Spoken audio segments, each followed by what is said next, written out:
Hello students, welcome back to GATE IAS PSU mentors. जैसा कि हम पिछली वीडियो में कंट्रोल सिस्टम अपना स्टार्ट कर चुके हैं। दो वीडियोस कंट्रोल सिस्टम की आपके पास आ चुके हैं। फर्स्ट वीडियो में व्हाट इज़ कंट्रोल सिस्टम हमने डिस्कस किया था, एंड सेकंड जो वीडियो था उसके अंदर हमने जो डिस्कशन किया था वो control system configuration, open loop control system and close loop control system के बारे में हमने डिस्कशन किया था। एंड यहाँ पे मैंने इनको बहुत ही ज़्यादा प्रैक्टिकल वे में आपको एक्सप्लेन किया था कि क्या क्या चीज़ें होती हैं। अब बेसिकली जो हमारे सिस्टम्स होते हैं उनको हमें मैप करना होता है या रिप्रेजेंट करना होता है मैथमेटिकली। तो अपने सिस्टम्स को हम मैथमेटिकली कैसे रिप्रेजेंट करते हैं? ट्रांसफर फंक्शन की फॉर्म्स में रिप्रेजेंट करते हैं, और भी बहुत सारे डिफरेंशियल इक्वेशन की फॉर्म में भी हम लोग सिस्टम को रिप्रेजेंट करते हैं। देन ट्रांसफर फंक्शन की फॉर्म में भी हम लोग सिस्टम को रिप्रेजेंट कर रहे होते हैं। सो ये मैपिंग टेक्निक्स हैं आपके सिस्टम को रिप्रेजेंट करने की। सो हम स्टार्ट कर रहे हैं ट्रांसफर फंक्शन। ट्रांसफर फंक्शन या फिर इसका दूसरा नाम क्या होता है? System gain. ट्रांसफर फंक्शन या फिर सिस्टम गेन क्या होता है? बेसिकली ये होता है किसी भी सिस्टम के अंदर, अगर मैं बात करता हूँ, मेरे पास एक सिस्टम है एस, इसके अंदर क्या होगा? एक इनपुट होगा और एक क्या होगा आपके पास? आउटपुट होगा। सो बेसिकली जो ट्रांसफर फंक्शन होता है या सिस्टम गेन होता है वो बेसिक क्या होता है? Laplace transform of output signal divided by Laplace transform of input signal.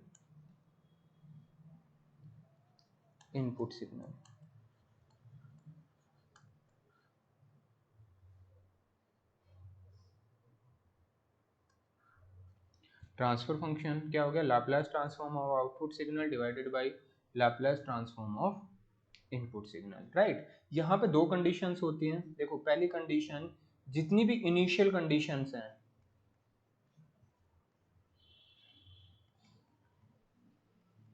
जितनी भी इनिशियल कंडीशन है वो सारी क्या होनी चाहिए?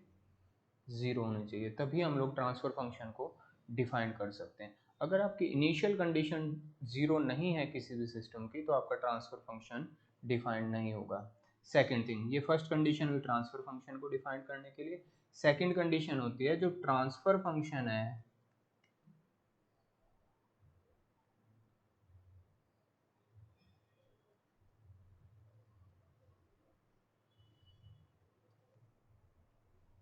जो ट्रांसफर फंक्शन की पहली कंडीशन थी कि इनिशियल कंडीशन सारी जीरो होनी चाहिए, एंड सेकंड कंडीशन है जो ट्रांसफर फंक्शन है वो LTI सिस्टम्स के लिए डिफाइंड होगा, only for LTI।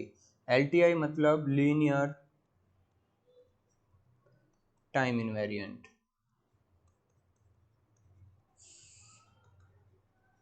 Linear time invariant systems के लिए डिफाइंड होगा। थर्ड थिंग, जो आपका ट्रांसफर फंक्शन है वो सिंगल इनपुट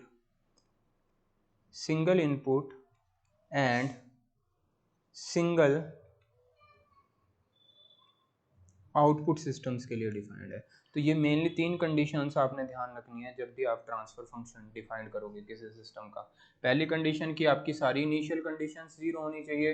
सेकंड कंडीशन कि आपका सिस्टम जो है वो LTI होना चाहिए, लीनियर टाइम इनवेरिएंट होना चाहिए। एंड थर्ड थिंग, जो आपका सिस्टम है वो क्या होना चाहिए? Single input single output SISO system होना चाहिए। तो जो आपका ट्रांसफर फंक्शन है वो SISO सिस्टम्स के लिए डिफाइंड होगा। एक और टर्म होती है यहाँ पे, इम्पल्स रेस्पॉन्स।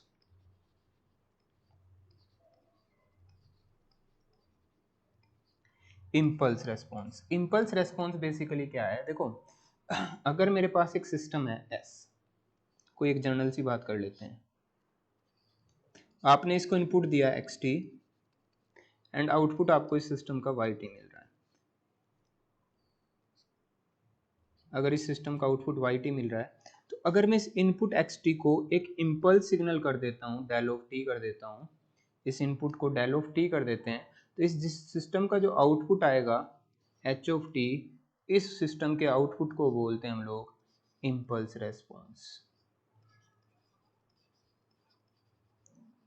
क्लियर हुई बात? तो इम्पल्स रेस्पॉन्स क्या है? अगर कोई आपके पास LTI सिस्टम है, उसका इनपुट आपने क्या दिया? एक इम्पल्स सिग्नल दिया, तो जो सिस्टम वो रेस्पॉन्स जनरेट करके देगा उस रेस्पॉन्स को हम लोग क्या बोलेंगे? सिस्टम का इम्पल्स रेस्पॉन्स। यहाँ पे impulse response and transfer function के बीच में एक रिलेशन होता है, जो इम्पल्स रेस्पॉन्स होता है, जो इम्पल्स रेस्पॉन्स है किसी भी सिस्टम का, वो किसके इक्वल होता है, inverse Laplace transform of transfer function. अगर आप इनवर्स लैपलेस ट्रांसफॉर्म ले लेते हो किसका, ट्रांसफर फंक्शन का, तो वो आपको क्या दे देगा, इम्पल्स रेस्पॉन्स देगा। सो ये बेसिक सा आइडिया था आपके पास ट्रांसफर फंक्शन का। अब बेसिकली हमने मॉडल करने हैं सिस्टम्स को। जैसे कि हम लोग इलेक्ट्रिकल सिस्टम्स की बात करते हैं, तो इलेक्ट्रिकल सिस्टम को आप कैसे मॉडल करोगे, इन मैथमेटिकल फॉर्म। हम बात किसकी कर रहे हैं, इलेक्ट्रिकल सिस्टम्स की।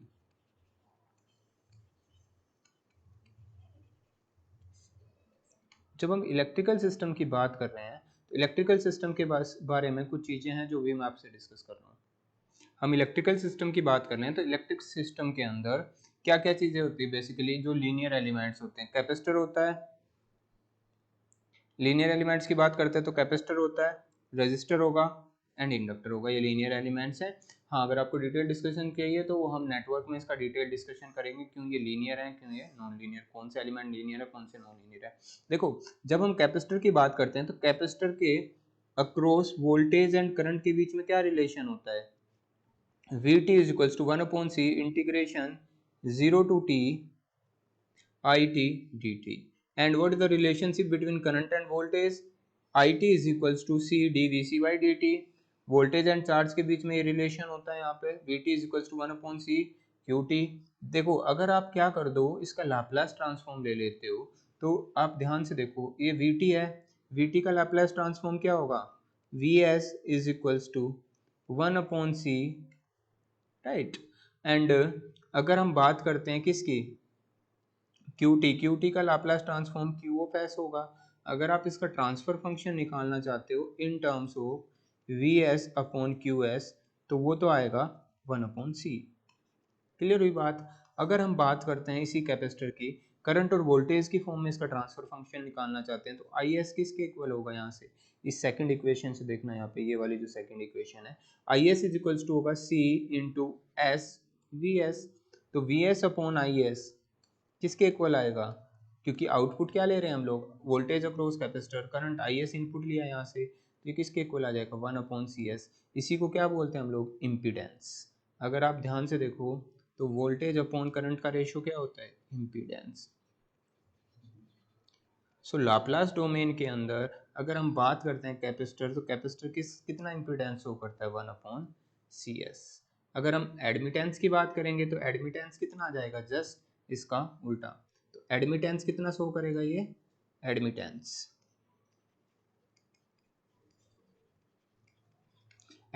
की अगर हम बात करेंगे तो एडमिटेंस कितना शो करेगा, ये सी एस। सिमिलरली हम रजिस्टर के लिए चलते हैं, तो रजिस्टर में क्या इक्वेशन होती है, V is equals to I R, right. Then अगर हम यहाँ से करंट की वैल्यू निकालते हैं तो 1 upon R into V T हो जाएगी, ठीक है। करंट और वोल्टेज के बीच, वोल्टेज एंड चार्ज के बीच में क्या रिलेशन बनेगा, V T is equals to R. देखो, अगर हम करंट और चार्ज के बीच में रिलेशन देखते हैं तो करंट आई टी किसके इक्वल होता है, D Q T by D T. तो ये रिलेशन है हमारा किसके बीच में, current and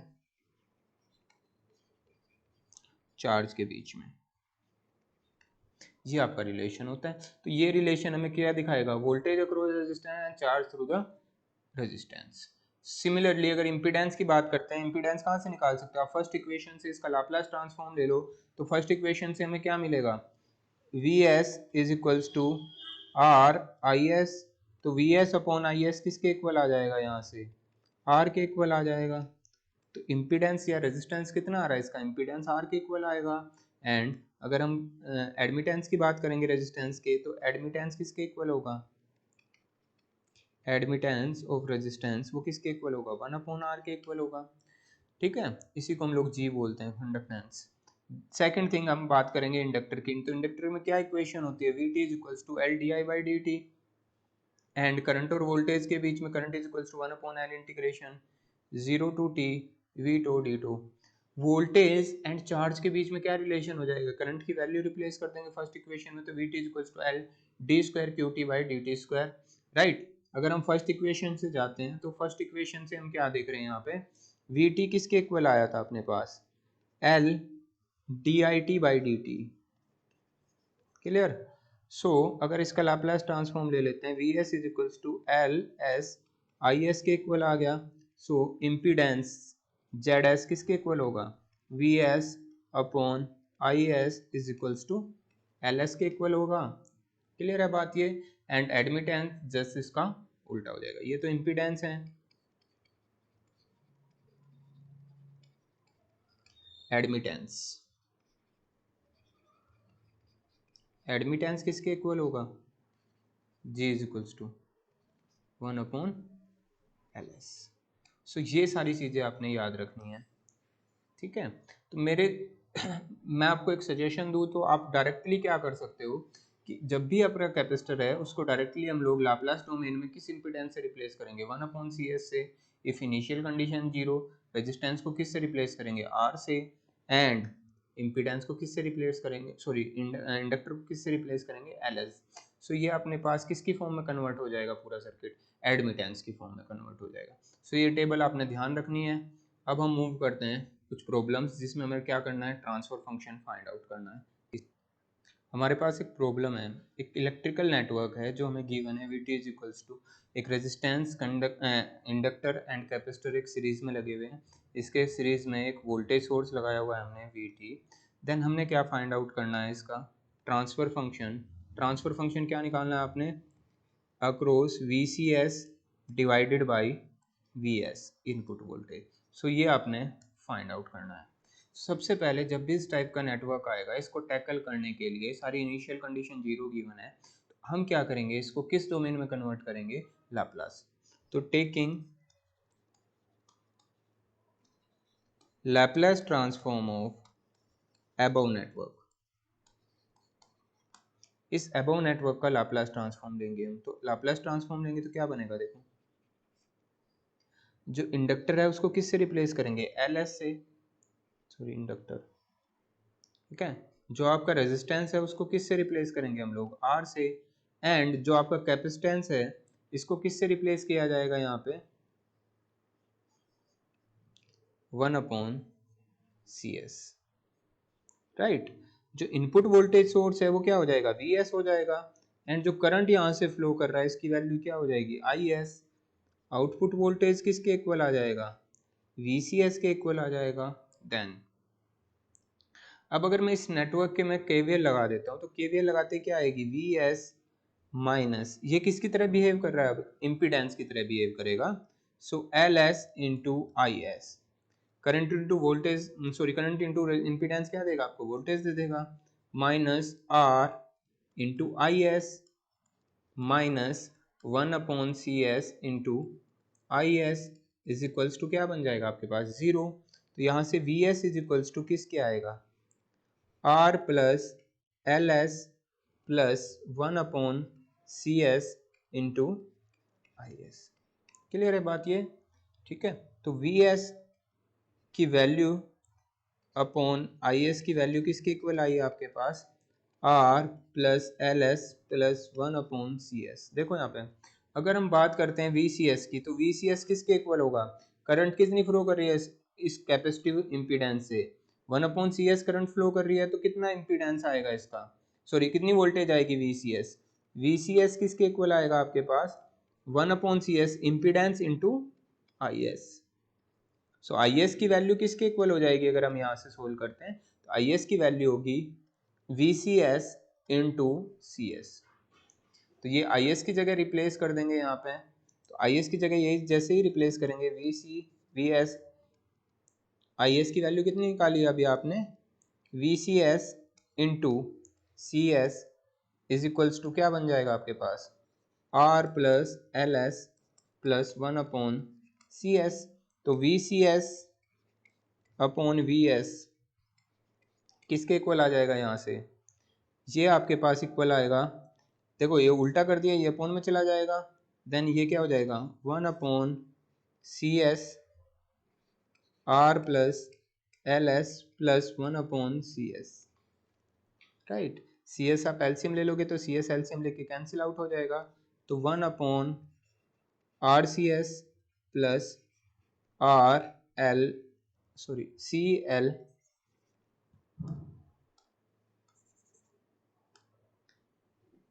CL S² plus 1।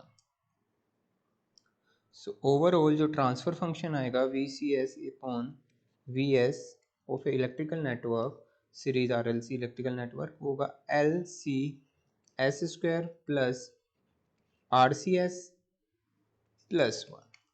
तो ऐसे आप किसी भी इलेक्ट्रिकल नेटवर्क का क्या निकाल सकते हो, ट्रांसफर फंक्शन निकाल सकते हो।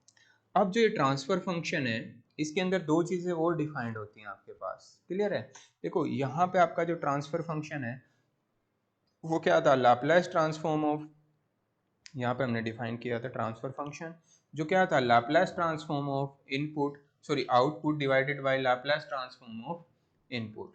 देखो यहाँ पे दो टर्म्स और डिफाइन की जाती हैं, pole and zeros. Pole basically क्या होते हैं, पोल एंड जीरो डिफाइन करने से पहले मैं कुछ चीजें और आपको डिटेल में डिस्कस कर देता हूँ। देखो जो ट्रांसफर फंक्शन है इसको हम लोग दो फॉर्म्स में रिप्रेजेंट करते हैं। एक बेसिकली होती है pole and zero form, pole zero form. Second होती है आपके पास time constant form, pole zero and time constant form. देखो जो पोल जीरो फॉर्म होती है उसमें जो आपका ट्रांसफर फंक्शन है वो किसकी फॉर्म में होगा, के S plus minus Z1 S plus minus Z2 something इस फॉर्म में अगर आपका लिखा हुआ है तो इसको पोल एंड जीरो फॉर्म बोलते हैं हम लोग। S to the power P S plus minus P1 S plus minus P2। तो ये जो फॉर्म है ये पोल जीरो फॉर्म है किसी भी ट्रांसफर फंक्शन की। एंड दूसरी होती है आपके पास टाइम कांस्टेंट फॉर्म, के 1 plus minus ST1 1 plus minus ST2 something. अगर आपका ट्रांसफर फंक्शन जो है वो इस फॉर्म में लिखा हुआ है S to the power P 1 plus minus STA 1 plus minus STB। अगर आपका ट्रांसफर फंक्शन जो है वो इस फॉर्म में लिखा हुआ है तो इस फॉर्म को बोलते हैं हम लोग टाइम कांस्टेंट फॉर्म। अब देखो यहाँ पे एक न्यूमिनेटर है और एक क्या है बेसिकली डिनोमिनेटर है। तो यहाँ पे दो टर्म्स और डिफाइन की जाती है, poles and zero frequency. Poles, जो पोल हैं वो क्या है बेसिकली, पोल ऐसे सिंगुलर पॉइंट है जिस पर आपका ट्रांसफर फंक्शन जो है वो नॉट डिफाइंड होगा, डिफाइंड नहीं होगा। अगर आप पोल फ्रीक्वेंसी यहाँ पे रिप्लेस कर दोगे तो इस पर ट्रांसफर फंक्शन की वैल्यू क्या बन जाएगी, undefined. So poles is the singular frequency या singular point, singular point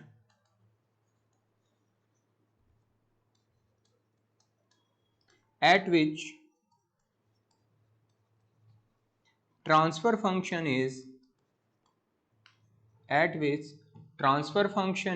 not defined।